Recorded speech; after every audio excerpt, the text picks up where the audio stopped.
Welcome to National Focus. I'm Jarna Hector. Coming up, the Honorable Prime Minister appeals to support farmers for good health. The Honorable Minister for Health addresses the Climate Change Summit in Paris, and we'll update you on the Waitukubuli National Trail. Stay with us for details of these and other stories after this. Introducing the Government of Dominica Internal Directory mobile app, available for download from the Google Play Store, One Mobile Market, and the Government of Dominica's website. Access to all ministries and sub-departments' phone, email and office addresses and websites.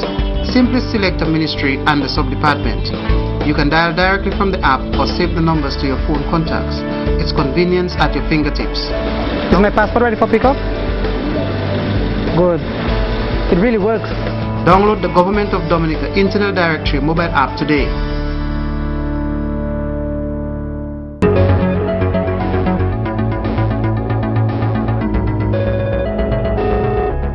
Thanks for staying with us. The Honorable Prime Minister Roosevelt Skerrit is leading by example when it comes to buying and eating local. At the last Parliament sitting, the Honorable Prime Minister said consumers should support farmers and encourage good health by buying local. The Prime Minister spoke in response to opposers to the 10% excise duty imposed on sweets, carbonated beverages and alcohol. Government introduced these measures as a tool to curb the incidence of CNCDs on the island. Honorable Skerrit encouraged locals to grow their own food, support local farmers, and live healthy lives. I have different fruits, soursop, planted myself. So we have to encourage people to grow what they eat and eat what they grow. So if you can't afford the juice, you can go in your backyard, take a lime, squeeze it, and make a squash. Because, Madam Speaker, in the era of WTO and trade rules, a government has to be very careful how you go about imposing taxes on imported items. Because you run the risk of being a foul to international law. We have to support local. So if you go to the markets and 2 grapefruits is 50 cents or $1, let's buy it. We're here talking about we love the farmers. Let's help the farmers. And we're telling the farmers their produce is too expensive and we shall not buy it. And then we come in and beat our chest here and say that we support farmers.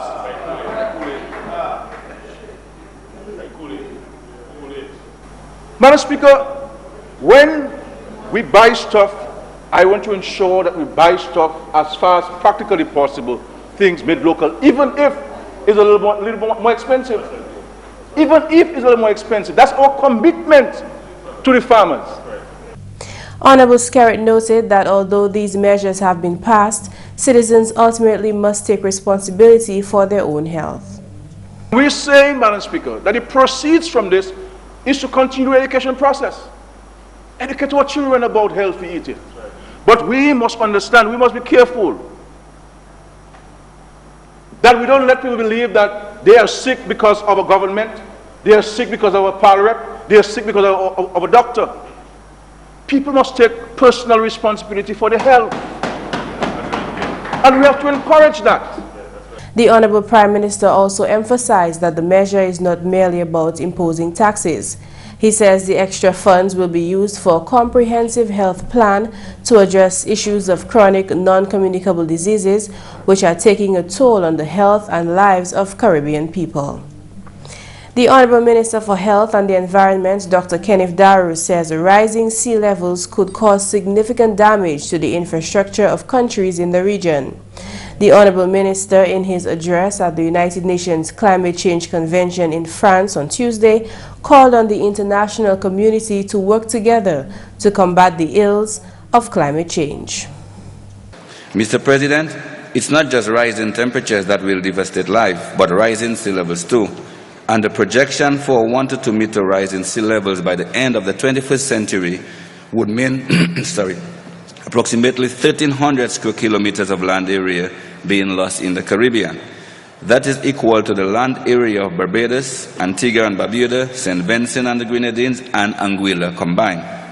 A rise in sea levels is projected to displace 110,000 people, damage 149 tourist resorts, 5 power plants, 21 CARICOM airports, and inundate lands surrounding 35 Caribbean ports, among other consequences.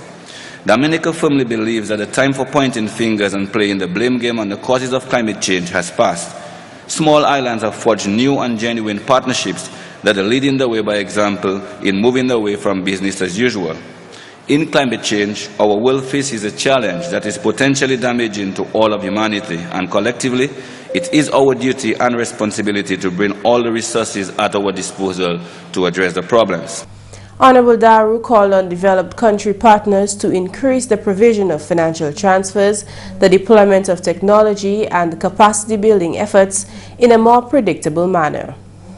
We are grateful and appreciative of the support from our friends from Denmark, Japan, Austria, Italy, Norway, and Sweden for their strong and early support in helping us to establish and develop SEEDS Doc. Dominica is cognizant that the technology exists to help solve the climate change dilemma. Small island leaders have demonstrated bold and decisive leadership that has convinced key parties and stakeholders that it is in our best and long-term interest to create low-carbon economies, benefit from less pollution, and thereby create a new economic sector that reduces poverty and increases employment. Small island developing states, while small in size, are custodians of the vast ocean, where huge quantities of carbon dioxide are sequestered annually, significantly more than the amount of greenhouse gases that we emit.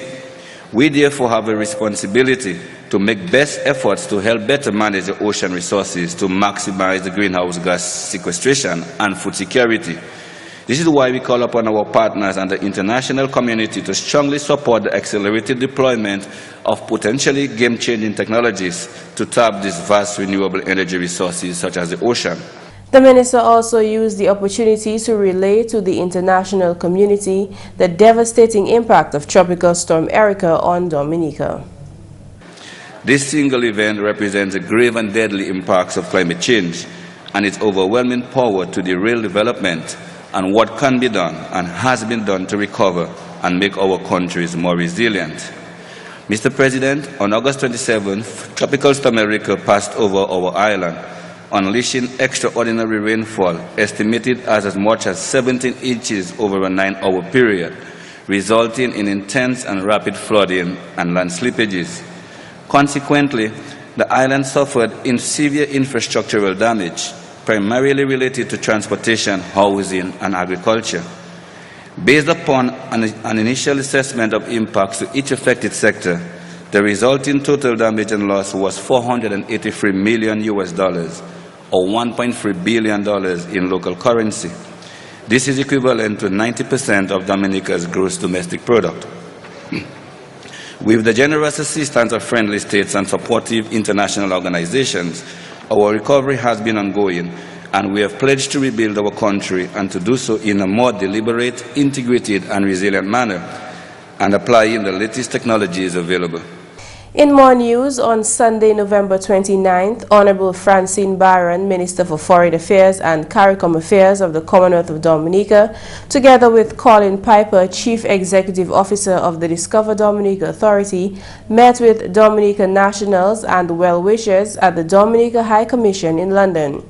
Minister Barron stopped in London on her return to Dominica from a successful meeting at the Commonwealth Heads of Government Summit in Malta.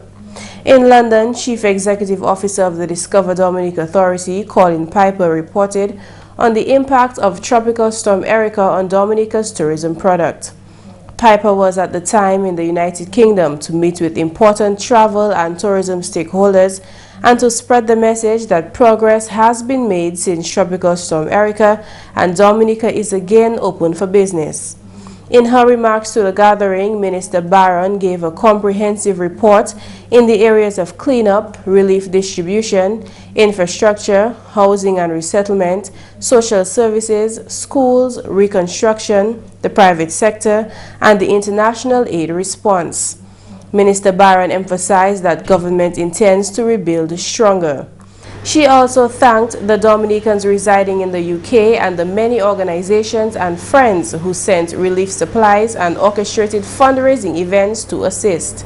She acknowledged the efforts of Dominican associations and the Tropical Storm Erica Relief Committee in raising funds for a reconstruction project to be identified. In that regard, there was a symbolic handover to Minister Barron of checks totaling approximately £57,000. She stated in response, quote, "The task of rebuilding the country is an urgent priority and would require ongoing support and assistance from Dominicans living in the diaspora and friends," end of quote. You're watching National Focus. More when we return.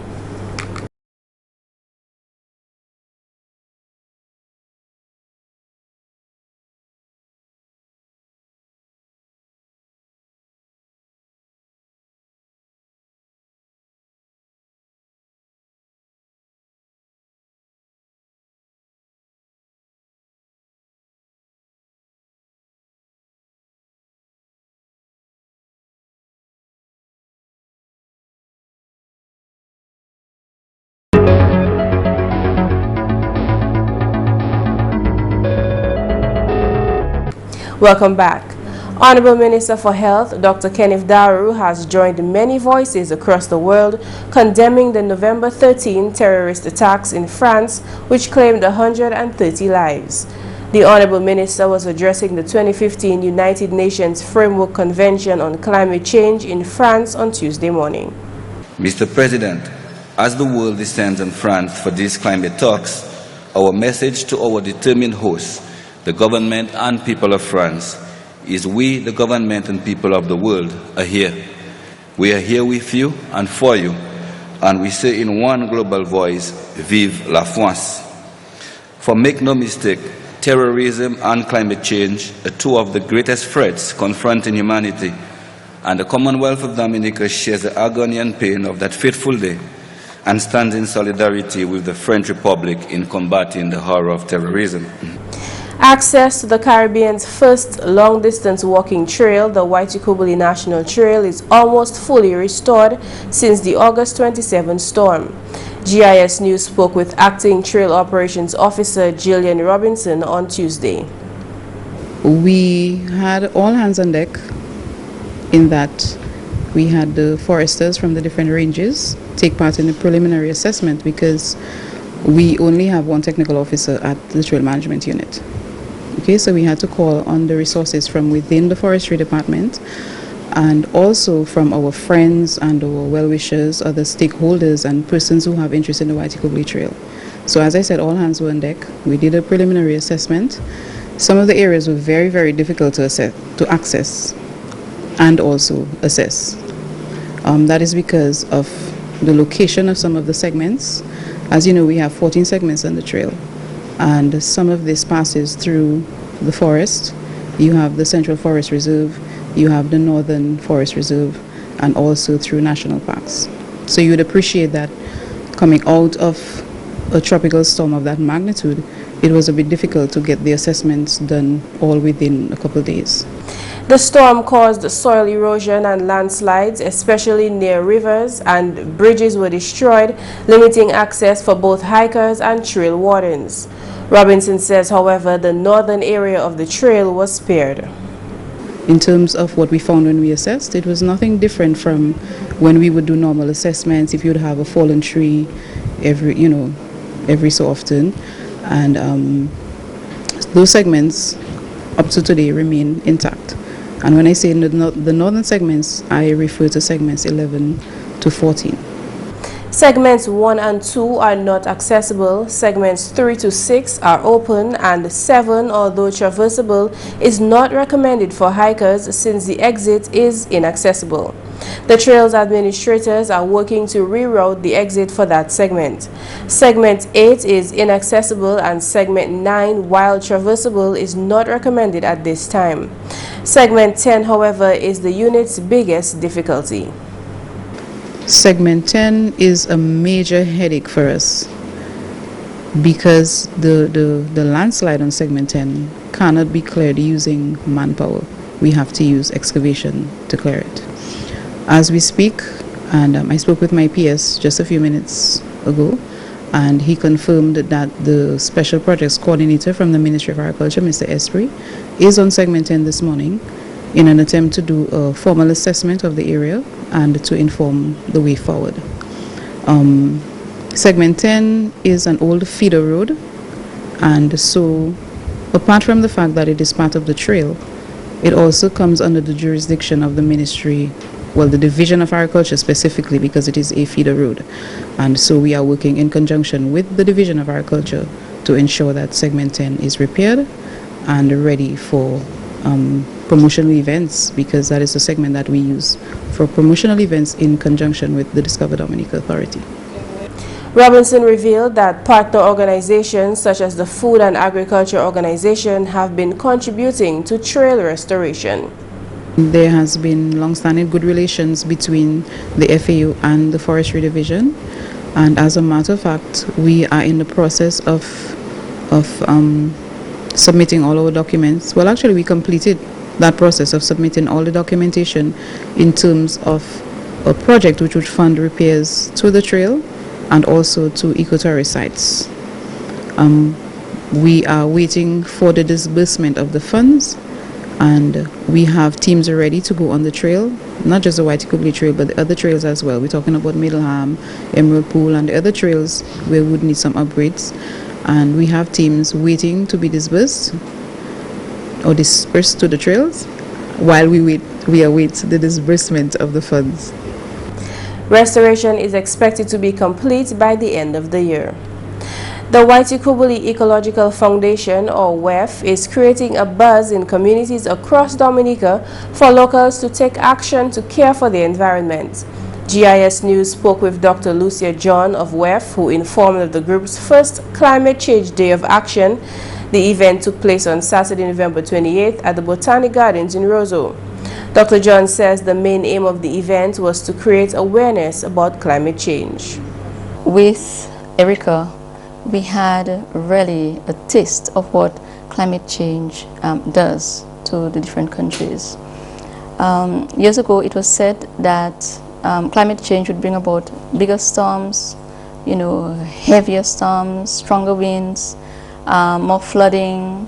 The sea levels will rise, when the ice caps melt and stuff. And there we really saw, we had a taste of that in the intensity of the storm that had almost no wind, but it caused so much damage. She says in light of this and other climatic events, the group wants Dominicans to be more responsible for the environment.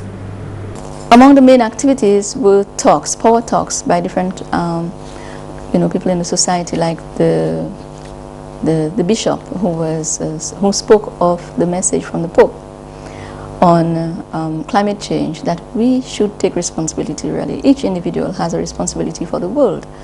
And I share that view also because there's no climate change without human change. Humans change and their environment change, which taken together brings about climate change. Activities also centered around the use of plastics. This sculpture depicting a waterfall with a mother and child looking on was made entirely with plastic bottles and erected at the Botanic Gardens. When we use plastic, the world over uses plastic, and where does it end up? In the sea. And it is very, very dangerous for the sea creatures and for other animals all over the world. That's not all. Plastics normally leach out into whatever is contained in it. So when even we use plastics, we are ingesting all these plastics also, and these create illnesses. So raising the awareness towards the dangers of plastics and that we can use less plastics. Groups around the world staged similar actions ahead of COP21, the climate change summit currently underway in Paris. Other activities targeted at children also took place in Portsmouth. The alias for says Dominica Solid Waste Management Corporation, 100% Green, and the Link International Production partnered to put on the event. Coming up next, Creole Highlights with McPherson St. Luce. Allô tout le monde, bienvenue à cette nouvelle en créole. Non, moi, c'est McPherson St. Luce. Premièrement, le gouvernement Dominique passé législation South Land Acquisition Act, ça c'est loi pour faire et puis moun l'autre pays qui capote ici pour investissement. Parole ça la sortie du ministre planning, honorable Dr. John Colin McIntyre. Nous avons changé qui puis la monde qui a gagné terre Dominique pour développement, pour investissement. Avec Inyobayoka qui est special investments pour ces bails comme si le cabinet pour décider ça c'est bails ça avec bail real estate pour faire bail hôtel villas bail qui a tué avant ça qui est CBI's Citizenship by Investment Program. So ça nous regarde il était cher pour gagner terre because vous tenez pour payer 10% à la valeur terre. Naturellement nous tirer ça et ben nous regarde vous payer 6,000 vous payez $6,000 pour gagner terre, mais vous passez ni gagner terre comme si vous avez fait jouer pour nous, pour qu'on ait nous, c'est pas ça. So ça nous dit actuellement, vous payez 6,000, mais vous pouvez pour taper approval, comme si ça c'est un special approval, vous pouvez faire ça, avec vous pouvez taper planning approval aussi, avec vous pouvez pour commencer par ça. Si vous ne pouvez pas commencer, vous pouvez payer l'argent, et bien si vous ne pouvez pas commencer à rien, vous pouvez perdre terre. À la nouvelle, même parlement pour Tissavan, Honorable Dr. Kenneth Darrow, qui a ses résidents communauté salam pour continuer ni patience qu'on l'occasion qu'à discuter oui à l'occasion pour eux. Honorable Darrow fait parole qui continue d'où et puis mon ligne. Tissavan, c'est mon Tissavan moi c'est le dire que continue ni patience. Moi c'est autant que tout dire ça savent que comme parlement pour Tissavan moi démontrer que moi éveillé monter la veille au commencement et ben moi je monte déjà promettre que mon la veille jicta ça fini et ben pour assurer que ça va taper le premier qui gouvernement poste am ça fait bail ça n'est pas patient ça dans 2-3 semaines nous qui annoncer en là peut-être nous qui peut aller en parler avec eux pour ça qu'a fait moi plein remercier pour patience yo et understanding yo et demander yo pour continuer ni patience là vous savez que Noël juste 3 semaines encore 3-4 semaines c'est Noël et vous savez que Noël ça calé qui est Noël qui très triste pour dans monde qui perd famille monde qui pas occasion mais moi j'ai dit avec la vie avec santé toute baguette possible et continuer ni patience et quoi dire. Et puis finalement, le ministre de l'Agriculture a confiance que le secteur là qui vivait de bout, même si Erika de Tree, parole là, sorti votre permanent secrétaire, ministre là, M. Harold Gist. Oh, mais oui, le secteur là, j'ai commencé déjà. Moi bien content pour qu'il fallait vite ça qu'a fait. Parce que vraiment, qu'on a plus de temps. Pour nous la parler contre Erika qui a pleuré avec misère contre Erika mais comment ouais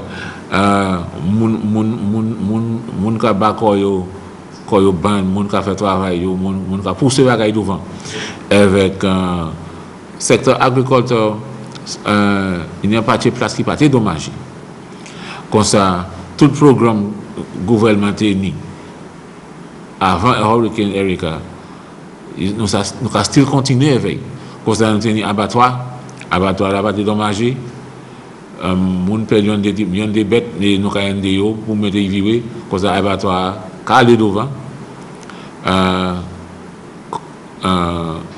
facture pour café en grand temps ça pas dédommagé non plus avec ça calé devant aussi avec mon qui a planté figue 80 hectares de dommages, mais il y a 250 pour 300 hectares qui pas été dommagés.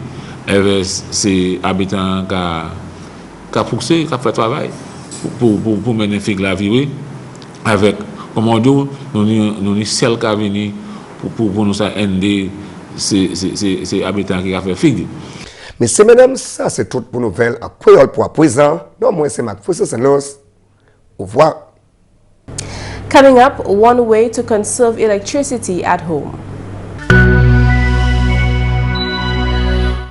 To conserve energy at home, set your computer to sleep or hibernate instead of using a screensaver so it uses less electricity during periods of inactivity.